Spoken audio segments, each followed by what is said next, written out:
গাছে গাছে ফুটি আমি, বাগান করে আলো, ছিড়িস নে গো আমায় তোরা, গাছেই থাকি ভালো।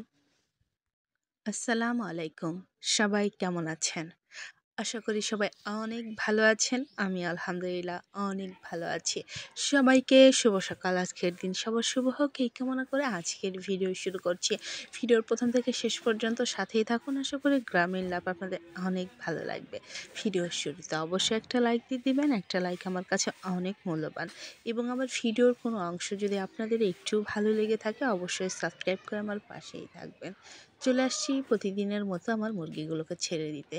অল্প কিছুদিনের মধ্যেই আবার চলে যেতে হবে বগুড়াতে। তখন তো আর খেতে দিতে পারবো না, তখন অনেক মিস করব। যার জন্যে এই কয়েকটা দিন মুরগিগুলোকে সুন্দর করে খেতে দিচ্ছি এবং আমার বাড়ি ঘরটাকে পরিপাটি করে রাখার চেষ্টা করছি। আর এই দেখেন না, উঠানটা এত বালি যে ঝাড় দিতে অনেক কষ্ট, এবং ঝাড়ু দেওয়ার পরে একটু পরিষ্কার থাকে না। দেখা যায় যে ঘন্টাখানেকের পর থেকে উঠানটা সেই আগের মতো হয়ে থাকে। উঠানটা পরিষ্কার রাখতেই পারি না। আমরা ঘুম থেকে ওঠার আগেই আপা চলে আসছে, এসেই বলছে আজকে কি কি রান্না করবি বল, আমি কেটে দিচ্ছি। তো আপাকে বললাম আজকে কি রান্না করব। আর মাছ এখন ফ্রিজ থেকে বের করিনি। এখন আপাকে বললাম আপাতত পেঁয়াজ রসুন এগুলা যা যা লাগবে কিছু সবজি করব সেগুলো কেটে রাখেন, তারপরে আমি আসছি। মুরগিগুলোকে খেতে দিয়ে তারপরে আসছি। আর এদিকে আজকে প্রচণ্ড ঠান্ডা পড়েছে, যদিও আজকে কুয়াশাটা অনেক তাড়াতাড়ি ছেড়েছে, কিন্তু দেখতেই পাচ্ছেন নদীর রাস্তাতে অনেক কুয়াশা আছে, এখনও ছাড়েনি। তো রোদ উঠছে আজকে, মোটামুটি আজকে রোদ আলহামদুলিল্লাহ অনেকটাই উঠেছে। শীতের দিনে রোদ না উঠলে যা কষ্ট হয়। আর তো আমাদের পানি তো ঠান্ডা, একদম ভারী ঠান্ডা হয়ে আছে, যেগুলো হাত দিতেই এমন কষ্ট হয়। তারপরেও আপা অনেকটাই দেখা যায় যে কাটাকাটি যত ধোয়ার কাজ আছে সেগুলো আপাই বেশিরভাগ করছে। আমি রোদ ওঠার পরে যেটুকু করার করছি, কারণ এমনিতেই তো আমার ঠান্ডার সমস্যা। তারপরে যদি পানি ঘাঁটি তাহলে তো আমার অবস্থা একদম ১২টা বেজেই যাবে। যার জন্য চেষ্টা করছি একটু পানি থেকে দূরে থাকতে। তো জানি না আজকে গোসল করতে পারবো কিনা, কারণ প্রচণ্ড ঠান্ডা লাগছে। আর গায়ে একটু জ্বর ভাব। এদিকে আমার শাশুড়িকে বললাম যে আপনি আজকে গোসল করেন। বলল যে বাবা আমি আজকে গোসল করতে পারবো না, আজকে হাত মুখ ধুয়ে নেব। তো বললাম যে না, আজকে শুক্রবার, আজকে সবাইকে গোসল করতে হবে। যার জন্য সবাই আজকে গোসল করব। আজ শুক্রবার, সবাইকে জুম্মা মোবারক। কারণ আজকে তো শনিবারে আমি আপলোড দিচ্ছি, কিন্তু এটা কিন্তু শুক্রবারের করা। আপনারা হয়তো ভুল বুঝবেন, আমি সবাইকে জুম্মা মোবারক দিয়ে দিলাম। আর এই তো উঠানটা ঝাড়ু দিয়ে নিচ্ছি, একটু একটু করে ঝাড়ু দিচ্ছি, আবার বাকি কাজগুলো করছি। আর দেখতেই পাচ্ছেন আমার হাতের ঝাড়ুটা কি যে মানে রাগ হয়েছে আমার এই ঝাড়ুগুলোর উপরে না, ইঁদুরের উপরে। ঘরে ৩-৪টা ঝাড়ু বানিয়ে একদম সুন্দর করে রেখে দিয়েছি, আর সেইগুলো ইঁদুরের চোখে পড়েছে। ইঁদুরের যা উৎপাত শুরু হয়ে গেছে কি আর বলবো। প্রত্যেকটা ঘরে কোনো কিছুই রাখা যাচ্ছে না। আপা এই বাংলা ঘরে আপার কাপড় রেখেছে, ধোয়া কাপড়। পরের দিন সকালে উঠে দেখে যে সবগুলো কাপড় একদম কেটে রেখে দিয়েছে। আর আপা একটু মন খারাপই করলো। মানে শাড়িটা অনেক নতুন ছিল, কেবলমাত্র ১৫ দিনের মতো পরেছে, তারপরেই শাড়িটা এমনভাবে কেটেছে যে আর পরাই যাবে না। কি আর করবে বেচারি। এই তো আপার মেয়ে আসছে, অনেকদিন পর আপার মেয়ে আসছে। এসেই মানে ছেলেটাকে নিয়ে এত কাজে ব্যস্ত থাকে, নিজের শরীরের যত্ন নিতে পারে না। তোকে দেখে তো আমি অবাক হয়ে গেছি যে এত ফর্সা মানুষ আর এত কালো হয়ে গেছে। মানে আমি তো কালো, আমার থেকেও কালো হয়ে গেছে। আর আপার মেয়েটা অনেক ফর্সা, কিন্তু শ্বশুরবাড়ি যেয়ে কি করবে, ব্যস্ততা, শ্বশুরবাড়ি অনেক কাজ, সব মিলিয়ে ও আর নিজের যত্ন রাখতে পারে না। যার জন্য চেহারার এই অবস্থা বানিয়েছে।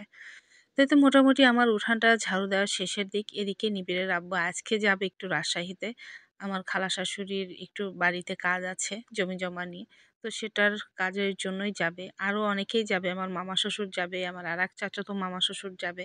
আমার শ্বশুর যাইতে চাইছিল, কিন্তু হয়তো আজকে আর যাওয়া হবে না। যদি যায় তো কালকে হয়তো যাবে। এদিকে আমার বড় খালা শাশুড়ি খুবই অসুস্থ। আম যার জন্য তাকেও দেখতে যেতে হবে। আর ওই জন্যই আমার শ্বশুর আর আজকে যাবে না। তো নিবিড়ের আব্বু যাবে খাওয়া-দাওয়া শেষ করে, গোসল-টোসল শেষ করে তারপরে যাবে হচ্ছে বিকালের দিকে। কালকে কাজ আছে। কালকে সকাল থেকেই কাজ জমিজমা নিয়ে। যার জন্য বিকালের দিকে রওনা হবে। রাতটা থেকে পরের দিন সারাদিন কাজ করে হয়তো সন্ধ্যার পরে রওনা হতে পারবে। তো গাড়ি আছে, আমার মামা শ্বশুরের গাড়ি আছে, গাড়ি নিয়েই যাবে। এখন আর ট্রেন নিয়ে যেতে হবে না, কারণ আমার মামা শ্বশুরের নিজস্ব প্রাইভেট কার আছে, ওটাতেই করে যাবে, যার জন্য একটু সুবিধা। যখন খুশি তখনই যেতে পারবে, কালকে সকালে ওখানে পৌঁছালেই হলো।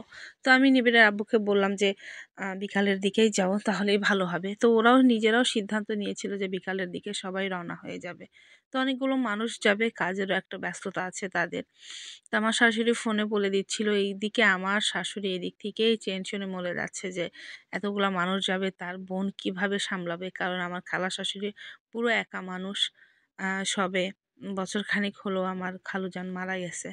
আল্লাহ তাকে জান্নাত দান করুন, আল্লাহ তাকে ভালো রাখুক, তার সমস্ত গুনাহ মাফ করে দিন, আমিন।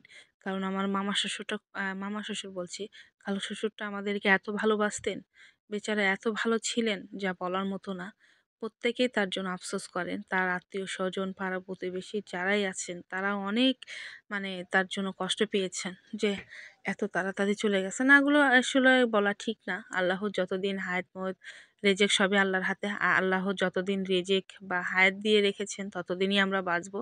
আসলে মৃত্যু আসলে উসিলা, একটা জিনিস অসুস্থতা দিয়ে হয়তো নিয়ে যাবেন, এটাই। আসলে এটা কোনো কথা না। আল্লাহ যতদিন আমার হায়াত দিয়েছেন ততদিন আমি বেঁচে থাকবো। একটা দানার রিজিক যদি আমার কাছে থাকেন তাহলে আল্লাহ কোনোদিনও নিবেন না, যতদিন না আমার রিজিকটা আমার কাছে আছে। তো এই তো কথা বলতে বলতে রান্নার কাছে চলে আসলাম। অনেক কথাই বলি আমি, গুছিয়ে তেমন একটা কথা বলতে পারি না। মনের মধ্যে যখন যেটা আসে সেটাই বলে ফেলি। ভুল হলে অবশ্যই ক্ষমা করবেন। আর আমি ভিডিও করি, অনেকদিন হলোই করছি। বেশ বছর খানিক হলোই মোটামুটি আমি ভিডিও বানাচ্ছি। জানি না আপনাদের কেমন লাগে। আসলে পরামর্শ দেওয়ার থাকলে অবশ্যই করবেন। কারণ আমি নতুন, আমি এখনও শিখছি। আমি তেমন খুব একটা পারি না। ইউটিউব সম্বন্ধে তেমন একটা খুব একটা আমার ধারণা নেই। যেটুকু পারি বা শুনি বা শিখি সেটা আসলে ইউটিউব দেখে বা আমার ভাইয়ের কাছ থেকে আমি শেখার চেষ্টা করি। আবার অনেক আপু ভাইয়েরাই আছেন আমাকে অনেক সুন্দর, সুন্দর পরামর্শ দেন এবং অনেক সুন্দর, সুন্দর আমাকে কমেন্ট করেন, যেটা দেখে আমার খুবই মন ভরে যায়। আমি ওনাদের কাছে কৃতজ্ঞ আসলে। তাদের জন্যই আমি এতদূর আসতে পেরেছি। সবাই আমাকে অনেক ভালোবাসা দিচ্ছেন, অনেক সাপোর্ট করছেন। সব মিলিয়ে আমি আলহামদুলিল্লাহ অনেক ভালো আছি এদিক দিয়ে। যদিও আমার ইউটিউব চ্যানেলটা এখন অনেকটাই ডাউন হয়ে গেছে, তবে ইনশাআল্লাহ ঠিক হয়ে যাবে। ভাত হয়ে গেল। আজকে কি রান্না করব সেটা তো আর বলতেই ভুলে গেছি। আজ রান্না করব লাউ দিয়ে মাছ ডাল। আমার তো খুবই পছন্দ। আমার শ্বশুর খুবই পছন্দ করেন। গত ২ দিন আমি লাউ রান্না করেছি। লাউয়ের কাতল মাছের মাথা এবং টাকি মাছ দিয়ে, এগুলো দিয়েই ঘন্ট করা হয়েছে। শোলক পাতা দিয়ে খাওয়া হয়েছে। তো আজকে ভাবলাম যে মাছ ডাল দিয়ে করি। কারণ মাছ ডাল আমার খুবই পছন্দ।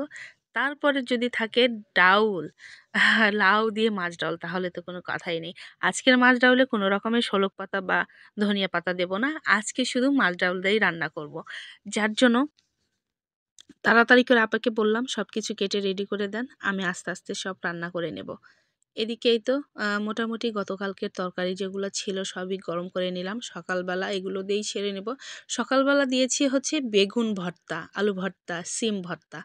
তো সকালবেলা কাঁচা পেঁয়াজ আর ভাপ দেওয়া কাঁচামরিচ, সরিষার তেল, এগুলো দিয়ে মাখিয়ে ভর্তা করে গরম ভাতের সাথে ঘি দিয়ে সকালবেলা, মাশাআল্লাহ! আর কি লাগে?